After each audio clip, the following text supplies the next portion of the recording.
And I do have to Did go. McCain's negativity play in your decision in the negative tone of the campaign? It troubled me. We have two wars. We have economic problems. We have health problems. We have education problems. We have infrastructure problems. We have problems around the world with our allies. And so those are the problems the American people wanted to hear about, not about Mr. Ayers, not about who's a Muslim and who's not a Muslim. Those kinds of images going out in Al Jazeera are killing us around the world. And we have got to say to the world, doesn't make any difference who you are or what you are. If you're an American, you're an American. And this business of, for example, a congressman from Minnesota who's going around saying, let's examine all congressmen to see who is pro-America or not pro-America. We have got to stop this kind of nonsense, pull ourselves together, and remember that our great strength is in our unity and in our diversity.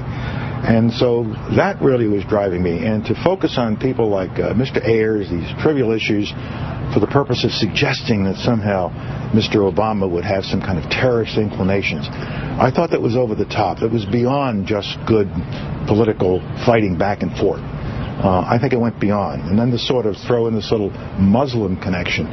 You know, he's a Muslim and, my gosh, he's a terrorist. And it was taking root. And we can't judge our people, and we can't hold our elections on that kind of basis. And so, yes, that kind of negativity troubled me. And the constant shifting of the argument. I was troubled a couple of weeks ago when, in the middle of the crisis, the campaign said, we're going to go negative. And they announced it. We're going to go negative and attack his character through Bill Ayers. And now, I guess, the message this week is we're going to call him a socialist. Mr. Obama is now a socialist because he dares to suggest that maybe we ought to look at the tax structure that we have.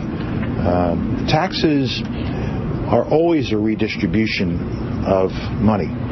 Most of the taxes that are redistributed go back to those who pay them. In roads and airports and hospitals and schools.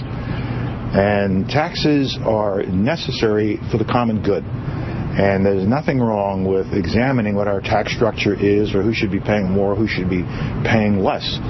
And for us to say that that makes you a socialist, I think is an unfortunate characterization that isn't accurate. And I don't want my taxes raised. I don't want anybody else's taxes raised.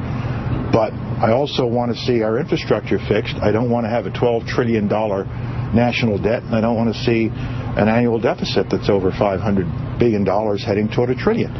So how do we deal with all of this?